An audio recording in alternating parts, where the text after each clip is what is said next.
Tim, Sarah, and Mike were the best of friends, and summer was their favorite time of the year.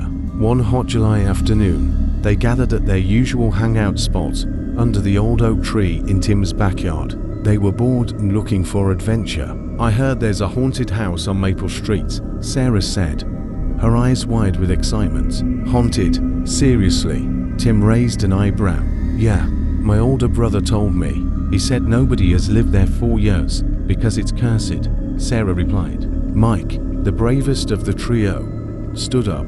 "Let's check it out. What's the worst that could happen?" With a mix of excitement and fear, they made their way to Maple Street. The house stood at the end of the road, shrouded in shadows. Its windows were cracked, and the paint peeled off in long strips. It looked like something out of a horror movie. They pushed open the rusty gate, which squealed in protest, and walked up the creaky steps to the front door.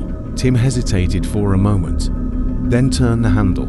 To their surprise, the door swung open with ease. Inside, the air was cold and musty. Cobwebs hung from the ceiling, and the furniture was covered in dust. As they ventured further into the house, strange noises filled the air. Floorboards creaked, and whispers seemed to echo through the halls. "Do you guys hear that?" Sarah whispered, clutching Tim's arm. "It's probably just the wind," Mike said, trying to sound brave. But then they heard a loud thump coming from upstairs. Their hearts pounded as they slowly climbed the staircase. At the top, they found a door slightly ajar. Pushing it open, they saw a room filled with old toys and a rocking chair that moved on its own. Suddenly, the temperature dropped, and a ghostly figure appeared before them. It was a young girl with hollow eyes and a sad expression. "Help me," she whispered, her voice echoing in the room. Tim, Sarah, and Mike were frozen with fear. The girl pointed to a corner of the room where a small, dusty box lay. Mike picked it up and opened it to find a diary inside. As they read the diary, they discovered that the girl's name was Emily, and she had died in the house many years ago.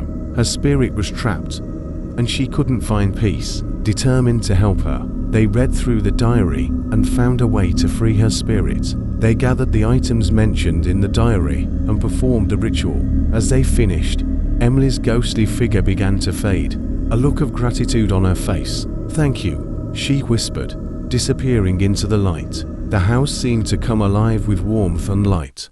Tim, Sarah, and Mike left the house, knowing they had done something good. As they walked back home, the sun set behind them, casting long shadows. They knew they would never forget their adventure in the haunted house on Maple Street.